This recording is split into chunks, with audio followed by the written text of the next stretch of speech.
जय श्री राम। जैसा कि आप जानते हैं हमने एक सीरीज़ चला रखी है। इस सीरीज़ में अब तक हमने फर्स्ट हाउस लॉर्ड से लेकर सिक्स्थ हाउस लॉर्ड को डिफरेंट हाउसेज में जो उनकी प्लेसमेंट होती है उनको स्टडी कर लिया है। आज हम ये जानेंगे कि जब सेवन्थ हाउस लॉर्ड यानी सप्तम भाव के स्वामी सप्तमेश की जन्म कुंडली के 12 भाव में अलग अलग प्लेसमेंट होती है तो उसे हम कैसे स्टडी करते हैं। लेकिन इससे पहले हम ये जानते हैं कि सप्तम भाव होता क्या है। देखिए, सप्तम भाव आपके वैवाहिक जीवन को दर्शाता है, आपके पार्टनर को दर्शाता है। सप्तम भाव बंधन क्रिएट करता है कि एक व्यक्ति को बंधन कहाँ से मिलेगा। बंधन मीन्स रिस्पॉन्सिबिलिटी। जब भी एक व्यक्ति की मैरिज होती है तो उसके बाद में उसके जीवन के अंदर जिम्मेदारियाँ बढ़ती है। इसीलिए शनि ग्रह सप्तम भाव में काल पुरुष की कुंडली में उच्च के होते हैं, क्योंकि शनि ग्रह जिम्मेदारी के कारक है, अनुशासन के कारक है। तो आफ्टर मैरिज एक व्यक्ति की रिस्पॉन्सिबिलिटीज़ भी बढ़ती है और उसके जीवन के अंदर अनुशासन का होना बेहद ज़रूरी होता है। जब भी सेवन्थ हाउस लॉर्ड की प्लेसमेंट फर्स्ट हाउस में आती है तो ऐसे व्यक्ति को उसका पार्टनर डोमिनेट करता हुआ मिलेगा। उस व्यक्ति के जो पर्सनैलिटी है उसके अंदर उसके पार्टनर की छवि ज़्यादा प्रभावी देखने को मिलेगी, क्योंकि लग्न के अंदर कौन आ गया, सप्तमेश आ गया। तो उस व्यक्ति को बहुत ज़्यादा प्रभावित करेगा उसका पार्टनर। जब भी हम ऐसा सुनते हैं ना कि ऐसा व्यक्ति मैरिज के बाद में बदल गया, होता क्या है कि जब भी लग्न के अंदर सप्तमेश आ जाता है तो वहाँ आपको उसके पार्टनर का प्रभाव देखने को जरूर मिलेगा। ऐसा पार्टनर आपके नॉन होता है, यानी जिससे भी आपका रिश्ता हो रहा है वो पार्टनर आपके ऑलरेडी जानकार होगा, चाहे तो वो कहीं रिश्तेदारी में हो या फिर वो कहीं आपका नेबर हो सकता है, दूर से भी हो सकता है, लेकिन वो आपका नॉन ही होगा। ऐसा आपको देखने को मिलेगा। सेवन्थ हाउस लॉर्ड की प्लेसमेंट जब सेकेंड हाउस में आ जाए तो क्या होता है, आपका जो पार्टनर बनेगा वो फूडी, फाइनेंशियली या जेम्स एंड ज्वेलरी से रिलेटेड हो सकता है। एक कंडीशन ये भी बनती है यहाँ पर कि आपको विवाह के पश्चात धन लाभ हो सकता है, क्योंकि सेकंड हाउस धन को रिप्रेजेंट करता है। तो आपको चाहे दहेज के रूप में मिले या किसी भी रूप में मिले, आपको आफ्टर मैरिज धन की प्राप्ति हो सकती है। सेवन्थ हाउस लॉर्ड का सेकंड हाउस में बैठना एक इंडिकेशन ये भी देता है ऐसा व्यक्ति दूसरों के दुख में लाभ की प्राप्ति करता है, यानी जैसे ही उनको दूसरों को नुकसान होगा तो उस व्यक्ति को वहाँ से उसको लाभ मिलेगा। एक ये कॉम्बिनेशन में यहाँ पे देखने को मिलता है। सेवन्थ हाउस लॉर्ड की प्लेसमेंट जब थर्ड हाउस में आ जाए तो देखा जाता है कि आपका पार्टनर जो होता है वो कम्युनिकेटर होता है। आपका पार्टनर आपके नेबर से हो सकता है, और यहाँ तक देखा गया है कि जब भी सेवन्थ हाउस लॉर्ड की प्लेसमेंट जब थर्ड हाउस में आती है तो व्यक्ति बहुत ज़्यादा क्लोज रिलेशन के अंदर भी मैरिज कर लेता है, यानी कजन, सिस्टर, ब्रदर से भी मैरिज देखी जा सकती है। सेवन्थ हाउस लॉर्ड की प्लेसमेंट थर्ड हाउस में सेम सेक्स में मैरिज होना भी दिखाती है। सेवन्थ हाउस की लॉर्ड की प्लेसमेंट जब फोर्थ हाउस में आ जाए तो आपके घर के अंदर आपके घर के वास्तु को लेकर क्लेश हो सकता है। तो यदि इस कंडीशन के अंदर यदि आपका पार्टनर जगह चेंज करने के लिए बोलता है तो वो जगह चेंज करना ही एकमात्र रेमेडी है, क्योंकि यहाँ आपके घर का जो वास्तु है, डोमेस्टिक एटमॉस्फेयर है, वो कहीं ना कहीं आपके ट्रबल ला सकता है।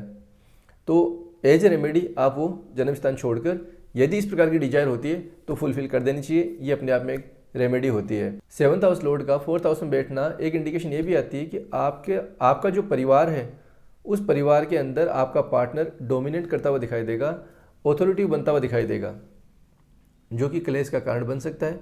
इसलिए इसको वास्तु की दृष्टि से भी आप रेमेडी कर सकते हो, क्योंकि फोर्थ हाउस आपका घर है जहाँ आप निवास करते हो। फोर्थ हाउस लॉर्ड का फिफ्थ हाउस में बैठना क्या दिखाता है, महर्षि पाराशर जी बोलते हैं कि ऐसा व्यक्ति बहुत ज़्यादा धनी होता है, सभी गुणों से संपन्न होता है और सभी सुखों को भोगने वाला होता है। जब भी सेवन्थ हाउस लॉर्ड की प्लेसमेंट फिफ्थ हाउस में हो जाए तो ऐसे व्यक्ति की बुद्धि को उसका जो पार्टनर है वो बहुत ज़्यादा इन्फ्लुएंस करेगा। हम ये बोल सकते हैं कि उस व्यक्ति की जो बुद्धि है उस पार्टनर के द्वारा निर्धारित हो सकती है, वो ज़्यादा इन्फ्लुएंस करेगी। सेवन्थ हाउस लॉर्ड की प्लेसमेंट सिक्स्थ हाउस में बैठना क्या दिखाती है, महर्षि पाराशर जी बोलते हैं कि ऐसे व्यक्ति का जो पार्टनर होता है वो रोगी हो सकता है, उसके साथ में वाद विवाद हो सकता है, क्योंकि सिक्स्थ हाउस बीमारी को दर्शाता है और डिस्प्यूट को भी दर्शाता है। तो जब भी सेवन्थ हाउस लॉर्ड की दशा ऑपरेट हो तो चाहे तो आप जॉब की वजह से या अपने काम की वजह से घर से थोड़ा से आप दूरी बना लें, अदरवाइज इस दशा के दौरान आपको सेपरेशन देखने को मिलेगा, बहुत ज़्यादा विवाद, ट्रबल देखने को मिलेगा। इसलिए एज रेमेडी यदि आप ग्रहों के अनुसार अपनी दूरी बना लेते हो अपने पार्टनर से, चाहे वो अपनी जॉब की वजह से हो चाहे अपने काम की वजह से हो, तो कहीं ना कहीं ये विवाद बच सकता है और आपका जो सेपरेशन है वो पॉजिटिव तरीके से निकल जाएगा। सिक्स्थ हाउस सेवा भाव को भी दर्शाता है, सर्विस को दर्शाता है। तो ऐसा व्यक्ति आपको रिटेल आउटलेट में जॉब करता हुआ भी दिखाई दे सकता है, क्योंकि सेवन्थ हाउस क्या है, रिटेल को दर्शाता है और 6th हाउस सर्विस का है। तो ये कंडीशन यहाँ पे देखने को मिल सकती है। 7th हाउस में जब 7th हाउस लॉर्ड की प्लेसमेंट हो जाए तो उसे हम कैसे देखते हैं? देखिए 7th हाउस क्या है? 7th हाउस आपका पार्टनर का लग्न है, तो डिपेंड करता है यहाँ पे कौन सा ग्रह बैठ रहा है। फॉर एग्जाम्पल यदि सूर्य जैसा ग्रह यहाँ विराजमान हो जाए तो क्या होगा? सूर्य जिस भाव में बैठता है उस भाव को जलाता है, ऑथोरिटी का कारक है, ईगो दिखाता है ये। तो आपका पार्टनर इगोइस्टिक हो सकता है और बहुत ज़्यादा ऑथोरिटिव हो सकता है। वहीं मंगल ग्रह की प्लेसमेंट आ जाए तो ये आपके पार्टनर को अग्रेसिव एनर्जेटिक बना सकते हैं। 7th हाउस लॉर्ड की प्लेसमेंट जब 8th हाउस में हो जाए तो ये काफ़ी अच्छा कंडीशन नहीं माना जाता, क्योंकि 8th हाउस आपका प्रॉब्लम को दर्शाता है। तो आपको अपने पार्टनर से प्रॉब्लम का सामना करना पड़ सकता है। इनकी जो शादी होती है बड़ी अजीबोगरीब होती है, तो इसकी सबसे अच्छी रेमेडी ये है, हो सकता है कि आपकी मैरिज इस कंडीशन में हो जहाँ आप खाना ही लोगों को नहीं खिला पा रहे हो, तो आप अपनी एनिवर्सरी के दिन या आफ्टर मैरिज लोगों को खाना ज़रूर खिलाएं। यह आपकी मैरिज के लिए बहुत ज़्यादा एक अच्छा उपाय रहेगा। 7th हाउस लॉर्ड की प्लेसमेंट 9th हाउस में आना क्या दिखाती है? देखिए 9th हाउस क्या है? आपका फॉर्च्यून है, आपका भाग्य है। तो एक तो हम यहाँ से ये देखते हैं कि इस व्यक्ति का भाग्य विवाह पश्चात भाग्योदय होगा।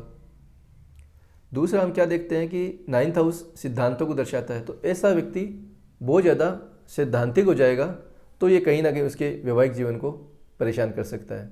महर्षि पाराशर जी बोलते हैं कि जब 7th हाउस लॉर्ड की प्लेसमेंट जब 9th हाउस में आ जाए, यानी सप्तमेश जब नवम भाव में आ जाए, तो ऐसा व्यक्ति स्त्रियों में बहुत ज़्यादा आसक्ति रखता है, यानी बहुत ज़्यादा वो स्त्री के बारे में चिंतन करता है, जो कि उसके दुख का कारण बन सकता है। जब 7th हाउस लॉर्ड की प्लेसमेंट जब 10th हाउस में आ जाए तो आपका जो पार्टनर होगा वो आपके सेम फील्ड से हो सकता है, जहाँ आप काम करते हो वहीं से आपका रिश्ता हो सकता है। इसके अलावा हम एक चीज़ ये भी देख सकते हैं कि आपकी जो वर्क प्रोफाइल है, आपका जो कार्य क्षेत्र है, उसके अंदर आपके पार्टनर का इंटरफेयर देखने को मिल सकता है, क्योंकि आपका जो दशम भाव वो क्या है? आपका कार्य क्षेत्र है, और वहाँ पे किसका विराजमान हो जाना? सप्तमेश का। तो कहीं ना कहीं आपका जो कार्य क्षेत्र है उसके अंदर आपका पार्टनर का इंटरफेयर हो, या फिर आपका जो भी डोमेन है, जो भी आपका फील्ड है, वहीं से आपका रिश्ता हो सकता है, वहीं से आपका पार्टनर आ सकता है। इसमें एक अच्छी कंडीशन ये भी आती है कि जैसे ही आपका विवाह होता है आपका कार्य क्षेत्र बहुत अच्छा ग्रोथ करता है, आपका जो प्रोफेशन है वो बहुत अच्छा राइज करता है। ये डिपेंड करता है कॉम्बिनेशन के ऊपर, क्योंकि यदि ये नेगेटिव हुआ तो कहीं ना कहीं आपको डाउनफॉल भी दिला सकता है। ठीक उसी प्रकार जैसे सप्तमेश का पंचम भाव में बैठना आपके यश और अपयश का कारण बनता है, यानी जब भी सप्तमेश की प्लेसमेंट पंचम भाव में होती है और वो अच्छी कंडीशन में है तो आपके वो यश को वृद्धि करेगा, और यदि वो अफ्लिक्टेड हो गया या पीड़ित अवस्था में हो गया तो वो आपके अपयश का कारण भी आपका पार्टनर बन सकता है। इस प्रकार से आप अपने बर्थ चार्ट को स्टडी कर सकते हो। 7th हाउस लॉर्ड की प्लेसमेंट जब 11th हाउस में आती है तो आपकी पार्टनर को लेकर एक्सपेक्टेशन बहुत ज़्यादा बढ़ जाती है, जो कि अच्छी नहीं है। एक्सपेक्टेशन हमेशा किसी से भी हो लिमिट की ही रखनी चाहिए, क्योंकि जहाँ भी अपनी जो उम्मीदें हम ज़्यादा कर लेते हैं फिर क्या होता है कि सामने वाला व्यक्ति जब हमारी उम्मीदों पे खरा नहीं उतरता तो वहाँ से हमें क्या होता है? दुख मिलता है, पीड़ा मिलती है, हमें हर्ट होता है। इसलिए अति सर्वत्र वर्ज्यते। यहाँ एक चीज़ और देखने को मिलती है कि देखिए एकादश भाव जो है यानी 11th हाउस जो है वो क्या है? इच्छा पूर्ति का है, और यहाँ पे सप्तमेश का बैठना क्या दिखाता है? सप्तम भाव क्या है? ऑपोजिट सेक्स है। तो इस समय के दौरान जब भी इस ग्रह की दशा चलती है तो व्यक्ति ऑपोजिट सेक्स को लेकर जो विचार करता है हो सकता है कि वो पूरा हो जाए, यानी विपरीत व्यक्ति को लेकर जो भी आपके विचार हैं वो यहाँ पे पूरा होता हुआ दिखाई देता है। 7th हाउस लॉर्ड की प्लेसमेंट जब 12th हाउस में आ जाए तो आपका पार्टनर या तो आपको फॉरेन ले जा सकता है, यानी फॉरेन से आपका पार्टनर हो सकता है, या फिर 12th हाउस क्या है? लॉस को भी दर्शाता है, तो हो सकता है कि ये आपके एक मैरिज लॉस का भी इंडिकेशन है।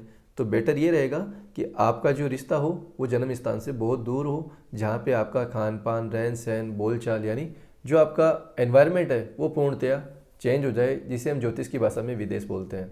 यानी आपका रिश्ता जितना दूर होगा उतना ही आपकी मैरिज लाइफ के लिए अच्छा रहेगा। यदि इस कंडीशन के अंदर जुपिटर आपके सप्तमेश को देख लेता है तो आपको अपने पार्टनर के ऊपर बहुत ज़्यादा विश्वास होता है, और यदि वो अफ्लिक्शन में आ गया, पीड़ित अवस्था में आ गया, तो एक व्यक्ति अपने ही पार्टनर को बहुत ज़्यादा गंदा बोलना, उस पर विश्वास नहीं करना, ये कंडीशन भी आपको देखने को मिल सकती है। यदि सप्तमेश को मरकरी यानी बुध ग्रह देख ले तो क्या होता है? आपका पार्टनर जो होगा बार बार आपसे क्वेश्चन पूछने वाला होगा। यदि सप्तम भाव से केतु संबंध बना ले या केतु विराजमान हो जाए सप्तम भाव में, तो ऐसा व्यक्ति क्या होगा? रिजर्व नेचर का होगा, वो अपनी फीलिंग्स को एक्सप्रेस ही नहीं कर पाएगा। उसका कहने का मतलब ये होगा कि आप ही मुझे समझो तो ठीक है, अदरवाइज मैं एक्सप्रेस नहीं कर पाऊंगा। ये केतु का सिम्टम्स है, सिग्निफिकेंस है ये।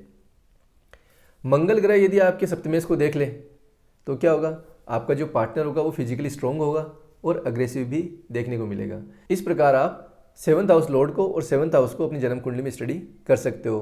तो यदि इस वीडियो के माध्यम से तो आप अपनी जन्म कुंडली को समझने में कोई भी प्रकार का आपके डाउट है कि आपकी सप्तमेश की प्लेसमेंट इस भाव में और आप समझ नहीं पा रहे हो, तो आप आराम से हमें कमेंट करके पूछ सकते हो। तो आशा करता हूँ कि इस सीरीज़ का ये 7वां वीडियो आपको बहुत ज़्यादा पसंद आएगा। आप इसे लाइक और शेयर जरूर करेंगे। तो आगे फिर मिलते हैं, तब तक के लिए जय श्री राम।